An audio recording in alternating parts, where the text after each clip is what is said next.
Earth Systems 3209, Unit 4, The Forces Within Earth.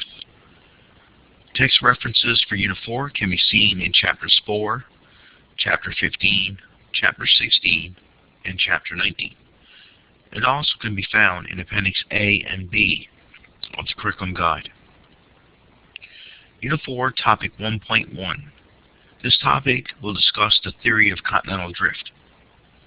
Throughout the discussion of theory of continental drift, we will focus on describing the theory of continental drift as proposed by Alfred Wegener, and also focus on discussing the ideas provided by both Alfred Wegener and Arthur Holmes explaining the mechanism behind continental movement. When we look at the theory of continental drift, some earlier ideas of continental drift include Rodinia is one of the many different supercontinents that is believed to have existed before Pangea. There has been several supercontinents that have come together in the Earth's history, and Rodinia is probably one of the most predominant that existed before the birth of the original or the most recent supercontinent called Pangea. An earlier theory believed that continents simply drifted through the ocean floor, pushing up material in front, forming mountain belts. However, this theory lacked a valid mechanism for driving the process behind continental movement. So this idea believed that continents push through the ocean floor basically the same way as a snowplow would push through snow. Many of the earlier theories had trouble explaining the process of why the continents moved, and this was the big question that caused many of the theories to be questioned throughout geologic time. When we look at the theory of continental drift, the most prominent theory behind continental drift was proposed by a German scientist named Alfred Wegener. Alfred Wegener was one of the first scientists to propose that continents had once been close together. Wegener called this idea continental drift. His idea was not widely accepted because scientists believed that the continents and oceans were permanent fixtures, fixed in their position, and they did not move. References for continental drift can be found on pages 514 to 515 in the textbook. Wegener's main idea was, he stated that hundreds of millions of years ago, a supercontinent called Pangea once existed. At approximately 200 million years ago, this landmass split into smaller pieces and drifted apart, reaching their present-day positions. In the diagram below, we see that we have one big landmass called Pangea, surrounded by a huge ocean called Panthalasia. This huge landmass Pangea split as the years went by and basically drifted to the positions that you see today. Wegener's main criticism centered around why the continents move. A weakness in Wegener's theory was it could not satisfactorily answer the question by his critics. And the question was posed by the critics, what kind of forces could be strong enough to move such a large land masses of solid rock over such great distances? In 1915, Wegener suggested that the continents plow through the oceans as a snow plow would through snow, or an icebreaker breaking through ice. He also believed that the Earth's rotation and Moon's gravitational forces were responsible for the drifting of continents.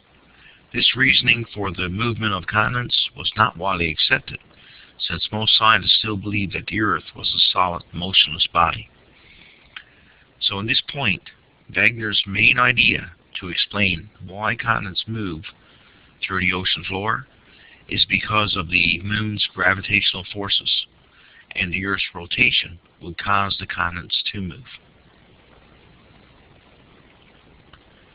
If we look at the theory of continental drift proposed by Wegener, the main points of the continental drift theory include: the approximately 225 million years ago, all of the land masses collided to form a supercontinent in which Wegener called Pangaea. Approximately 200 million years ago, the supercontinent split to form two main landmasses. Laurasia was the landmass located in the north, and Gondwana was the landmass located in the south. Laurasia consisted of the main continents Asia, Europe, and North America, whereas the southern portion, Gondwanaland, consisted of the main continents Africa, Australia, Antarctica, South America, and India. Wegener also suggested over the past 150 million years, these landmasses split from their supercontinent and they drifted to the positions they are presently in today. So when we look at the theory of continental drift, Alfred Wegener's death in the 1930s, much evidence was discovered to support the theory of continental drift. So up until Wegener's death, up until 1930, there wasn't a lot of evidence that supported Wegener's ideas of continental drift. But after his death, much evidence have surfaced. However, at the time that Wegener proposed his theory of continental drift, most scientists still believed that the Earth was a solid, motionless body. The majority of the evidence was discovered during ocean floor exploration, and the question Wegener failed to answer was explained by a scientist named Arthur Holmes. Holmes speculated that the circular motion of the mantle carried the continents along in much the same way as a conveyor belt. So Arthur Holmes was the person that put forth the evidence to suggest reasons why continents tend to move. And he put forth evidence to suggest that the upper mantle, called the asthenosphere, moved in circular motions, which we call convection cells. In support of Wegener's theory of continental drift, Holmes suggested that the continents and the ocean floor move primarily due to forces located in the asthenosphere, which is the upper part of the mantle. These forces cause material to move as convection cells. If we look to the diagram to the right, we can see that the mantle is located outside of the outer core and below the continental crust and the oceanic crust, which we generally refer to as the upper 100 kilometers of Earth, known as the lithosphere. This lithosphere is divided into sections called tectonic plates, and these tectonic plates move as a result of a circling motion located in the mantle, and these circular motions are called convection cells. Holmes also noted that mantle material moves up at ridges and move away in opposite directions, moving the continents.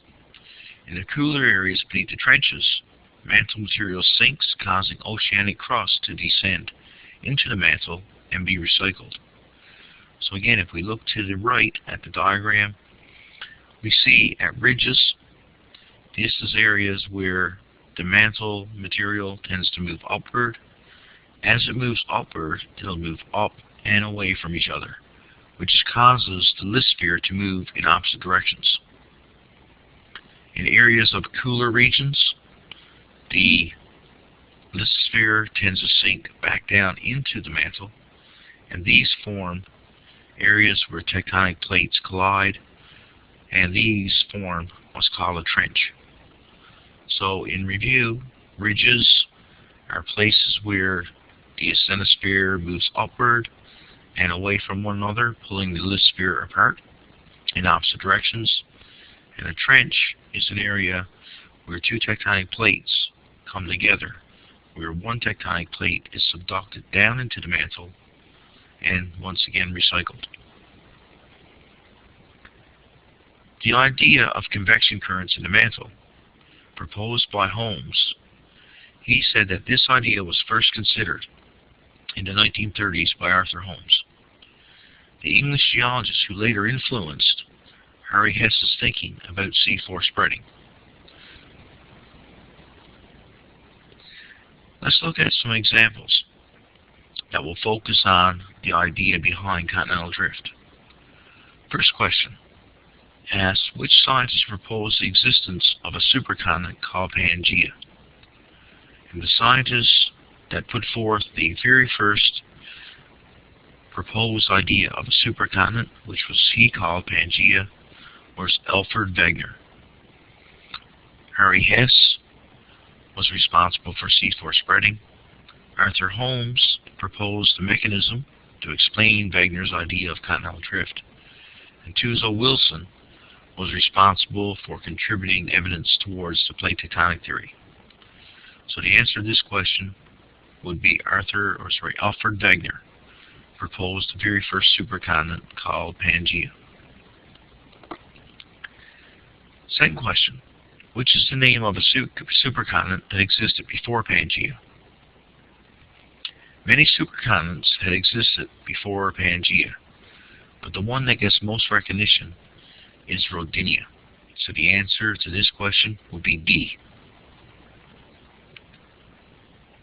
Example number 2, which is the most recent supercontinent?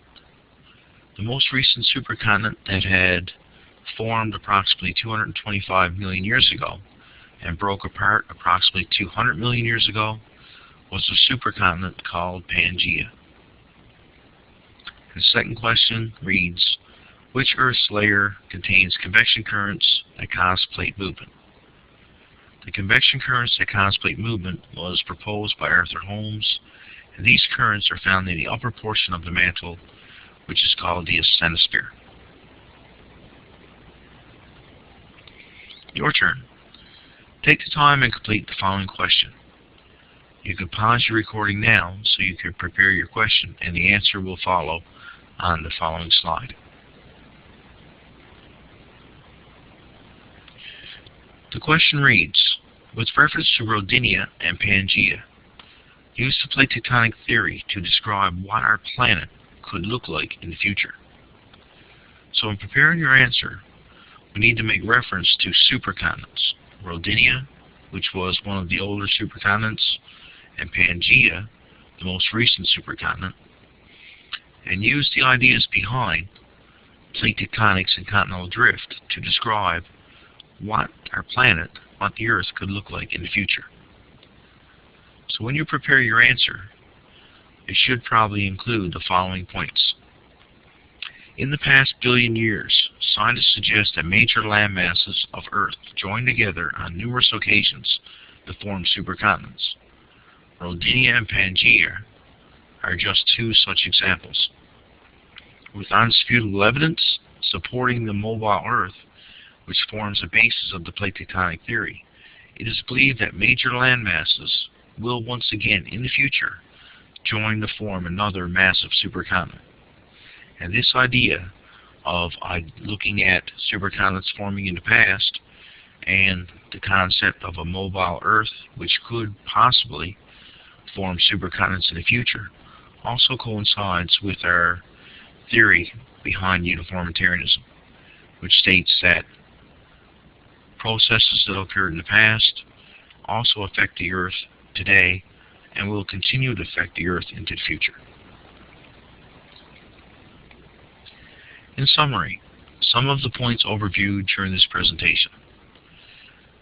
Alfred Wegener proposed the theory of continental drift,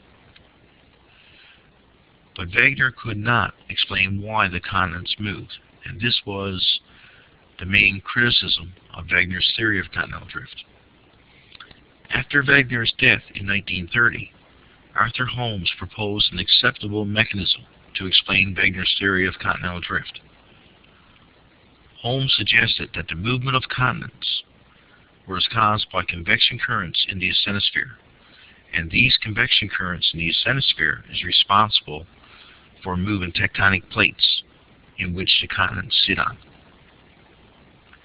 Also, Holmes' ideas behind convection in the mantle later influenced another scientist named Harry Hess to propose the theory of seafloor spreading.